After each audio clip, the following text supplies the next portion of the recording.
अरे वो दुर्गा की बहू को देखा है तूने? जीन्स टॉप पहनकर सारे मोहल्ले में घूमती फिरती है। शर्म नाम की तो चीज ही नहीं है उसमें। ठीक कह रही हो सावित्री बहन, लेकिन अब आजकल के बच्चे मानते भी कहाँ हैं। उन्हें तो बस ये मॉडर्न कपड़े ही अच्छे लगते हैं, फिर चाहे वो किसी की बेटी हो या किसी की बहू। अरे उसने तो शादी के अगले दिन से ही पल्लू भी हटा दिया था, लेकिन मजाल है जो दुर्गा उसे कुछ कह पाती। तभी सावित्री की बड़ी बहू चाय लेकर आती है, लेकिन उसका पल्लू सर से नीचे गिर रहा था। ये देखकर सावित्री गुस्से में बोली, थोड़ा और सर का पल्लू नीचे कर ले ताकि गिर ही जाए। अरे झूठ मूठ का दिखावा करने की क्या जरूरत है? नहीं मम्मी जी, वो साड़ी में मेरा पैर उलझने वाला था, इसलिए दोनों हाथों से ट्रे पकड़ ली। एक हाथ से ट्रे पकड़ने में भी इनको आफत आती है, और एक हम थे जो कुएं से 2-2 बाल्टी उठाकर लाते हैं, लेकिन मजाल है पल्लू सर से नीचे गिर जाए। अरे ये तो इन बहुओं के बहाने होते हैं। शादी को 1 साल हुआ नहीं कि इनके पल्लू गिरने लगते हैं, फिर 1.5 साल हुआ नहीं कि साड़ी नहीं संभलती, फिर 2 साल में टाइट फिटिंग वाले सूट, और उसके बाद तो जीन्स स्कर्ट, और फिर तो पूछो ही मत। राम राम राम राम राम। इतनी सी बात के लिए उन सब ने बेचारी रेखा को खूब सुनाया। कुछ देर बाद सरला वहां से चली जाती है। करवा दी ना मेरी बेइज्जती, एक पल्लू तक नहीं संभाल सकती। चल अब शकल क्या देख रही है, ये बर्तन उठाकर लेकर जा। ये है सावित्री देवी, जिसे मॉडर्न कपड़ों वाली लड़कियां बिल्कुल भी पसंद नहीं थी। सावित्री के 2 बेटे थे। बड़े बेटे की शादी हो चुकी थी। बड़ी बहू रेखा बिल्कुल अपनी सास के कहे पर चलती थी, लेकिन फिर भी सावित्री उससे कभी खुश नहीं रहती थी। वो उसके किसी न किसी काम में कमी निकाल ही देती थी।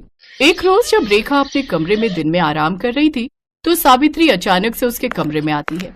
तब रेखा करवट बदल रही होती है, जिससे उसकी कमर दिख जाती है।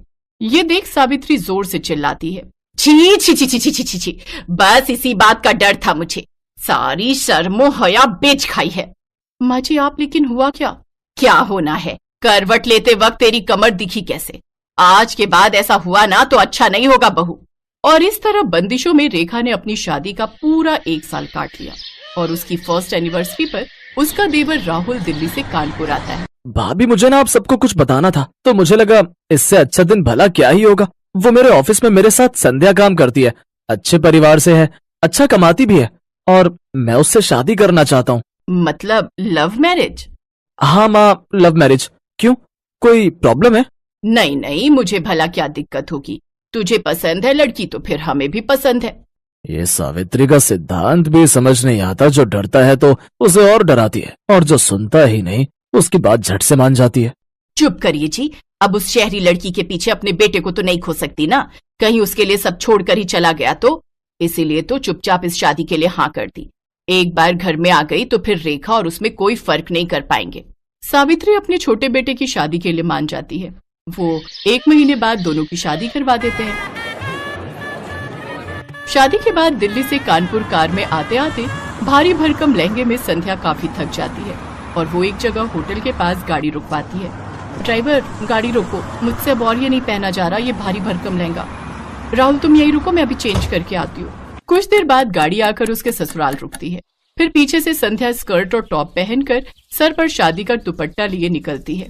संध्या को इस रूप में देखकर सभी हैरान रह जाते हैं। राहुल बेटा ये सब? बेटा 2 जोड़ी में लड़की मांगी थी, इसका मतलब ये नहीं कि ये सचमुच ही 2 जोड़ी में आ जाएगी।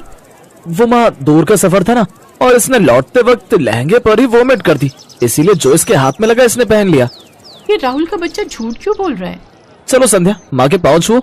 हैं? अरे नहीं नहीं, तुम रहने दो, अगर तुम झुकी तो न जाने क्या क्या झुक जाएगा।